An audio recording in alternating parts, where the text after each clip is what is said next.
Yes, donc nouvelle interview avec Monsieur Anthony Taylor. Voilà, ça va être une interview comme d'habitude, chill. Simplement poser un maximum de questions, apporter un maximum de valeur et pouvoir permettre à d'autres personnes de se lancer dans l'entrepreneuriat, parce qu'Anthony a une expertise dans l'e-commerce, donc il va nous en parler. D'ailleurs, est-ce que tu peux te présenter un petit peu pour commencer l'interview tranquille? Yes, déjà merci, merci Quentin, merci Merci Alex à toi. pour cette interview. Et Je t'en puis, prie. puis donc alors moi je suis Anthony Taylor, je vis actuellement en Thaïlande et j'ai 28 ans, bientôt 29 et ça fait plus de 6 ans, 6 7 ans que je fais du e-commerce. Donc j'ai commencé en dropshipping au tout début avec Sébastien Cerise et tout ça, au début. Et puis voilà, aujourd'hui je suis toujours là. Voilà. Super. Ok, super. Et du coup, sur ta chaîne YouTube, tu es plus spécialisé sur e-commerce, on va dire la création de marques. Ouais. Est-ce que tu peux nous parler un petit peu de ton process de création? Comment tu t'y prends, par exemple, quand est-ce que tu as une idée en tête pour un produit, tu vas le trouver dans un magasin ou tu vas faire des recherches de niches spécifiques, par exemple, et comment tu vas les tester? Est-ce que tu fais un petit peu de dropshipping au début, justement, pour limiter les risques, ou tu commences direct Ouais. fort? Ouais, bah c'est super intéressant comme question. La meilleure chose à faire au départ, c'est de démarrer en dropshipping pour limiter les risques, pas avoir de stock, etc. Et après, c'est de partir en marque lorsque ça commence à envoyer, que ça commence à bien vendre. Après, ça va dépendre des types de produits. Si par exemple on part sur de la cosmétique ou ce genre de choses, moi je préfère faire partir en production directe. Après voilà, ça dépend. Il y a des laboratoires avec lesquels tu dois vraiment produire la formule de zéro. D'autres laboratoires où tu peux partir avec une formule déjà préconçue, que ça te coûtera moins cher, ou alors en marque blanche, voilà. Mais pour tout ce qui est cosmétique, des consommables ou ce genre de choses, dans l'alimentaire et tout, bah, c'est mieux de partir directement en production. Après, pour tous les autres types de produits, type dropshipping ou produits classiques, on peut faire du drop quoi, directement. Voilà.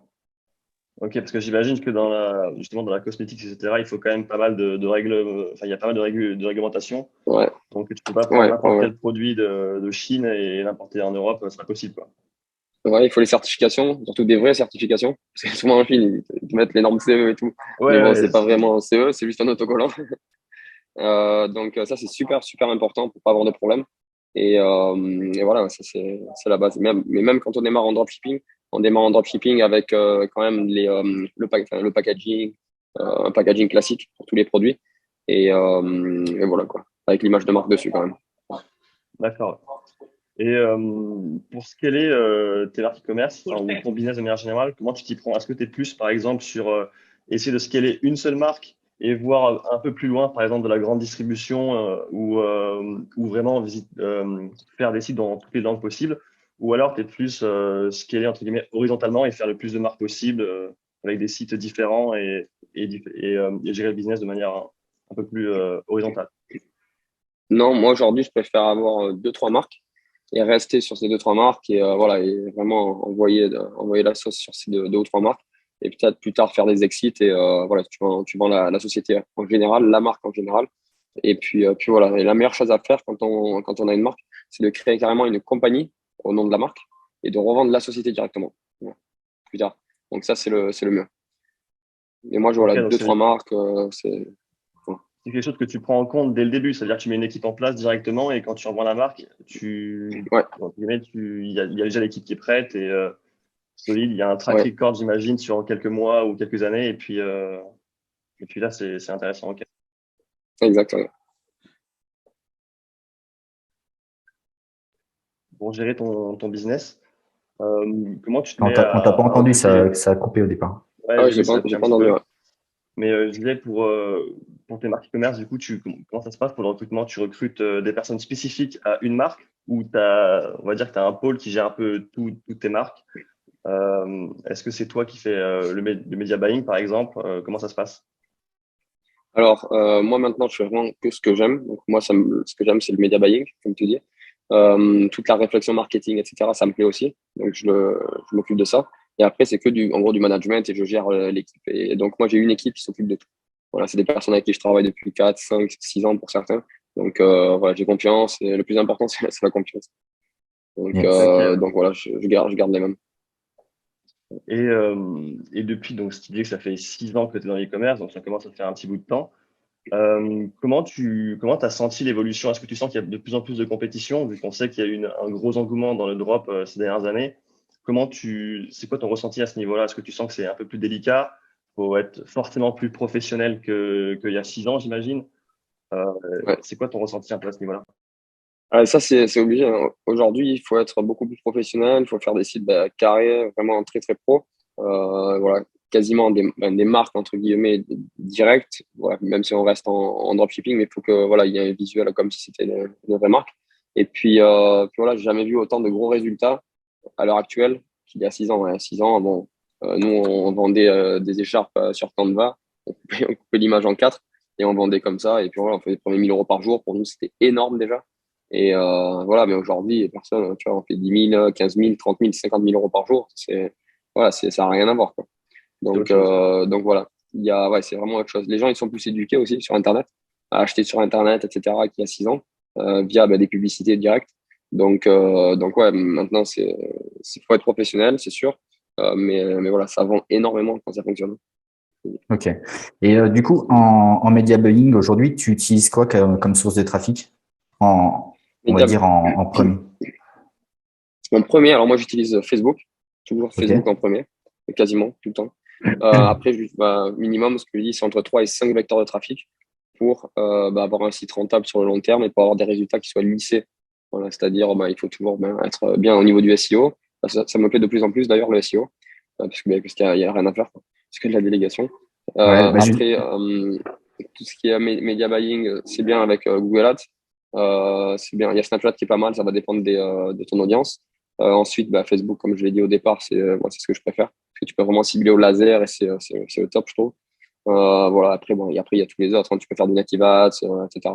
Mais nous, on utilise ça en priorité. Voilà, il y a ok. TikTok, il y a Pinterest. Voilà. Et l'emailing, ça, c'est hyper important. Mais l'emailing, SMS marketing, ça, il faut vraiment pas le négliger. Ça fait entre 15 et 30% du chiffre d'affaires mensuel. Donc, c'est énorme. Ok, d'accord. Ouais, là, c'est énorme. Ouais. Ok.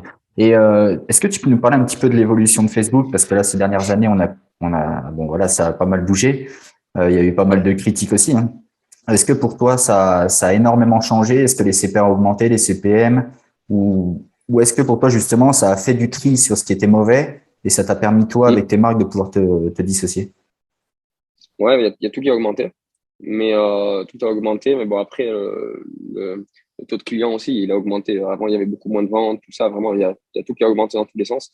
Ce qui est en plan en ce moment, enfin, en ce moment, et depuis là, un an et demi, c'est tous les blocages, hein, avec Facebook, etc. Ouais. C'est pour ça que moi, maintenant, je suis à fond SEO. Enfin, je suis pas à fond, mais je me penche de plus en plus vers le SEO. Et voilà, d'envoyer la sauce surtout sur du SEO et après de faire du petit trafic froid via des vecteurs de trafic comme Google Ads et Facebook. Et ensuite, sinon, que du retargeting. Voilà, gros Ok. retargeting. Et, Ok. et voilà. Ok. Et le SEO, tu l'utilises vraiment de façon pour avoir un business pérenne qui puisse déjà avoir un coût marketing qui va être beaucoup plus bas. Et à la revente de ta marque, est-ce que ça augmente vraiment la valeur d'avoir justement une base Normalement, SEO qui est ouais, ouais. ouais, c'est vraiment ça qui va faire que tu vas pouvoir revendre beaucoup, beaucoup plus cher que si c'est que du media buying. Voilà. Idem pour la liste email, etc. C'est trop, trop important. Le SEO, c'est vraiment important. Ok.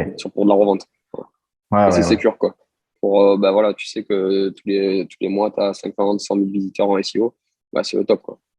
Ouais. Après, Et tu rajoutes un petit peu de vecteur, ça booste. Et puis, voilà. ouais, non, mais c'est clair. Et tout à l'heure, tu parlais de TikTok, tu l'utilises en cold ou c'est vraiment quand tu as un produit, tu sais que ta marque est Alors, lancée, que moi, tu veux justement la ouais. professionnaliser. Ouais, donc TikTok et Pinterest, moi, je n'utilise pas, personnellement. Ah, tu n'utilises pas du tout TikTok? Non, TikTok, Pinterest, je me suis jamais mis dedans. Jamais, Ok, jamais. d'accord. Mais je Ok. sais que c'est intéressant. Ouais, en fait, on en a beaucoup entendu parler. Il y en a beaucoup là qui s'en servent justement pour le drop. Alors même si tu n'es plus dans le drop, mais là, ça a été quand même un Ouais. achat de trafic qui était gratuit, vraiment très léger. Et par contre, tu avais des masses de clients qui venaient, même si t'es pas qualifié, enfin, c'est pas Ouais. forcément qualifié, mais au moins ça t'attire du monde, quoi. Hmm. C'est quand même intéressant. C'est comme au début de Snapchat, quand avec Seb, on Ouais, a fait une formation on avait présenté Snapchat et là, c'était une dinguerie, quoi. il y avait 800 000 visiteurs par jour. C'était un truc de fou, quoi. C'était, ouais, c'est hallucinant, quoi. Un truc de fou. La bonne vieille époque. Ça coûtait rien. Ça coûtait rien. Ouais, certes, c'était pas hyper qualifié, mais derrière, il y avait plein de stratégies pour pouvoir récupérer après ces personnes. Ok. Mais des opportunités, des nouveaux trafics, hein, il y en aura toujours. Toujours. Oui, bien Je sûr. pense que bientôt, on vendra directement sur les marketplaces, sur les réseaux sociaux. Peut-être beaucoup moins sur les sites, etc. Genre, comme par exemple Facebook Marketplace? Je pense que ouais, maintenant peut-être dans le futur, on va vendre directement sur les médias sociaux, ouais, sur les Ok, réseaux d'accord. sociaux. Mm. Et d'ailleurs, ça me fait penser à une petite question. Comment tu te formes au quotidien sur les commerces? Parce que j'imagine que ça évolue. Est-ce qu'il y a il y a des bouquins, par exemple, qui t'aident ou certaines chaînes YouTube ou vraiment t'as entre guillemets un certain niveau où tu es obligé d'explorer par toi-même, de tester par toi-même pour vraiment voir ce qui marche pas. Aujourd'hui, c'est super important déjà de se former en permanence, hein, parce que les techniques elles deviennent vite obsolètes. Ça avance très, très, très, très vite. Donc il faut se former en permanence. Après, actuellement, je me forme plus énormément. Enfin, je veux dire, comme ça, je fais des formations, etc. Mais je regarde surtout tout ce qui est marketing d'une manière générale. Et puis, voilà, mais beaucoup moins qu'avant. Je me forme beaucoup moins qu'avant, quoi. Ouais, je prends plus de Oui, formation, tout ça. c'est C'est plus plus, les par principes exemple, généraux. moi, général, exactement. Ou par exemple, tu vas te former sur tout ce qui est taux de conversion, augmenter les taux de conversion, toutes ces petites choses qu'il faut changer sur les sites, tu vois, et pour gagner 0,10, 0,15, 0,03, tu vois. Voilà. Et après, faire monter le taux de conversion. Plus Ouais, ces petits trucs, quoi. Ces petits trucs, tu vas plus jouer sur les biais cognitifs ou ce genre de choses, sur c'est ça. des concepts vraiment Ouais. généraux de la psychologie. Ok, ok, c'est Voilà. intéressant ça. Ou alors, sur Internet. Et alors, après, je me forme sur des trucs que j'aime. Ce que j'aime. Donc, moi, j'aime bien l'emailing. Je trouve ça cool. Mais vraiment, c'est pour comprendre. Après, je le fais pas, hein. Voilà. Moi, juste, Ouais, je ok. manage les personnes. Mais c'est pour comprendre. Parce que c'est important quand tu souhaites déléguer de comprendre ce que tu veux et ce que les gens font. Ils vont faire pour Bien toi. sûr, bien sûr. Pour bien leur expliquer. Mm. Sinon, Est-ce qu'il y a des erreurs dans ton parcours peut-être encore récemment, que tu éviterais si c'était à refaire?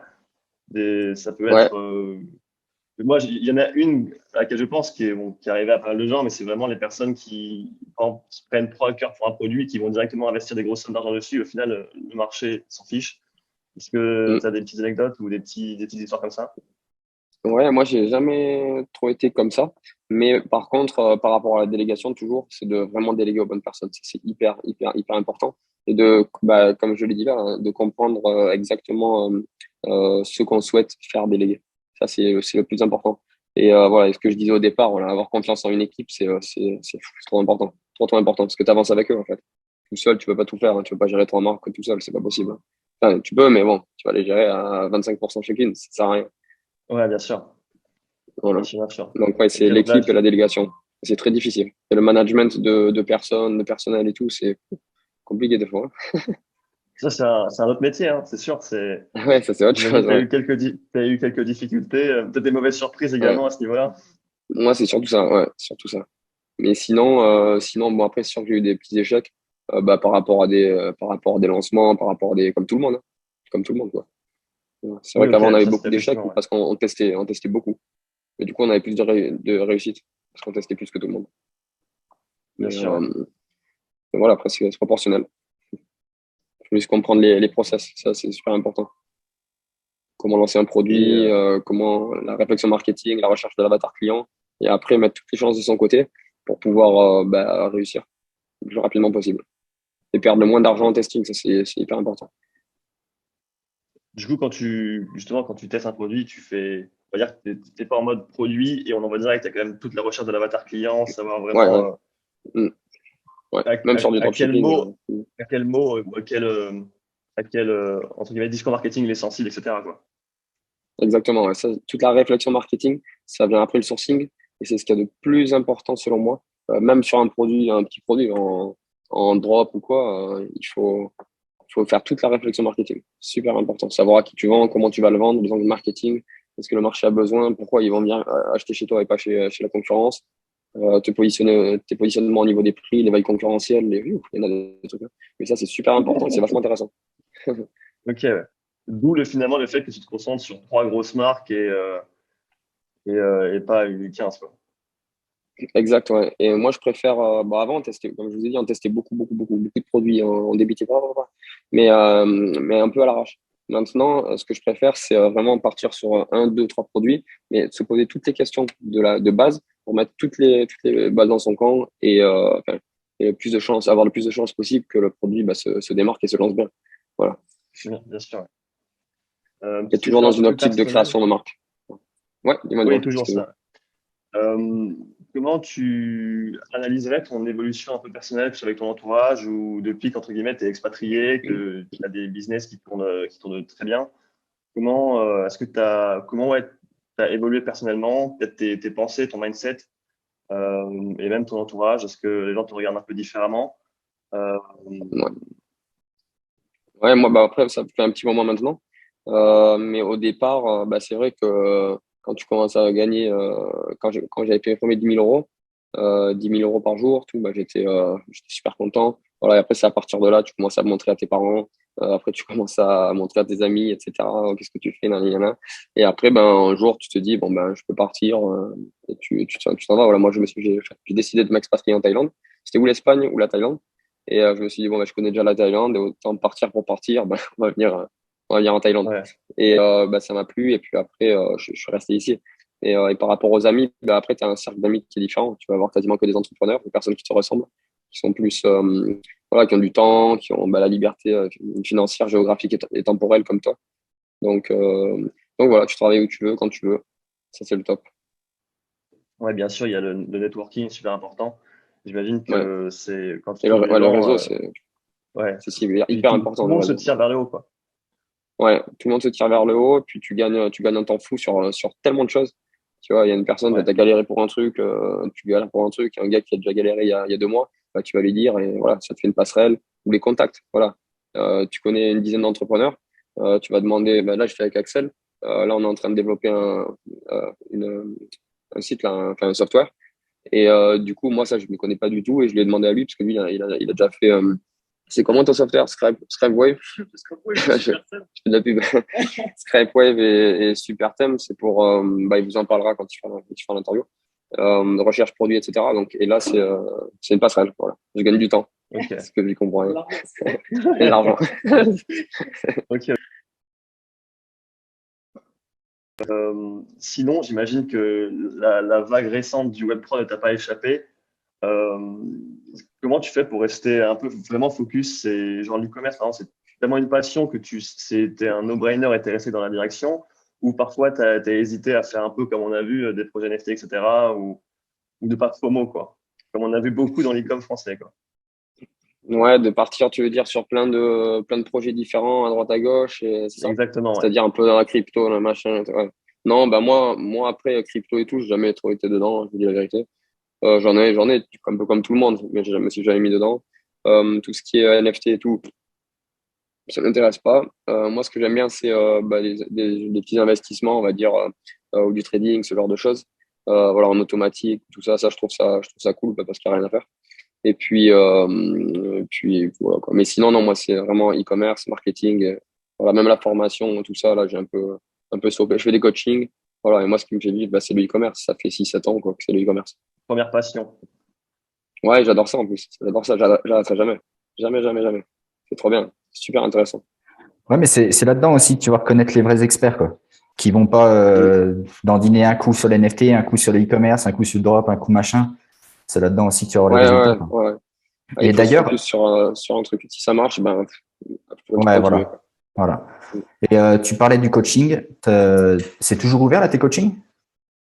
Yes, les coachings sont toujours ouverts. Donc, moi, je prends entre 3 et 5 personnes par mois. Je n'en prends pas plus parce que je Ok. veux vraiment les accompagner, tout mais vraiment propre.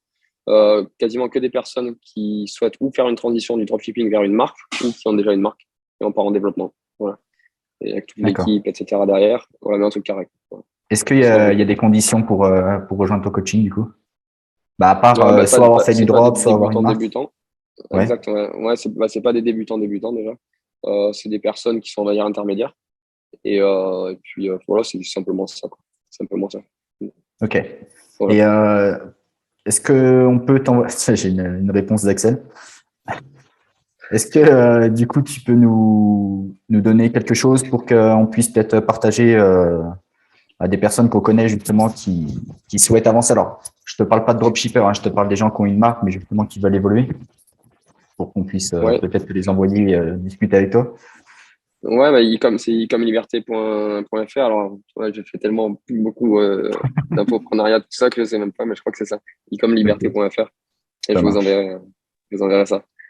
ça marche. Il y a tout dessus. Ah, je vais juste te poser deux petites questions qui pour nous, on va les Yes. poser à chaque fois en fait, donc ça va être un petit peu le rituel. Allez, avec Est-ce plaisir. que tu as un livre précis qui t'a vraiment aidé quand tu as commencé l'entrepreneuriat, voilà, qui t'a vraiment poussé à te lancer en entrepreneuriat, qui t'a aidé justement à avoir les résultats que tu as eus? Ouais, un livre que j'ai adoré. Alors, moi, j'en ai pas lu 36 000, mais parce que je sais qu'il y a tout le monde lit tous des bibliothèques. Moi non. Moi, j'aime bien les livres d'aventure, c'est les livres sur les sportifs, tout ça, des parcours, ce genre de choses. Moi, ça me plaît, je trouve ça inspirant. Pas vraiment de business. Mais sinon, un livre que j'ai adoré, c'est de Robert Kiyosaki, Père riche, Père pauvre. Ça, Ok. j'ai adoré. Ok. Voilà, c'est ça. Mais là, Mais tu sais, Marius. tu aurais pu être. Tu connais Marco Mouli? Marco Mouli, ouais. Tu aurais pu être comme lui, hein. L'autre, il a lu Robin des Bois, il a fait des millions, hein. Ouais, c'est ça, Robin des Bois. Ouais, bon, moi, je ne l'ai fait pas de la même manière. Mais lui, il en a fait beaucoup. Ouais, ouais. Oh, lui, ça a été dans l'excès. Ouais. Et Ouais. du coup, est-ce que tu as une citation aussi que tu pourrais, qui toi t'a impacté et que tu pourrais transmettre aujourd'hui? Je crois que j'ai pas vraiment de citation qui m'a impacté ou tout ça. Moi, je suis pas trop dans tout ce qui est développement personnel, le mindset, ce genre de choses. Je vous Ok. dis, moi, j'ai toujours été déjà, on peut dire, programmé de base. Et j'ai rien qui me.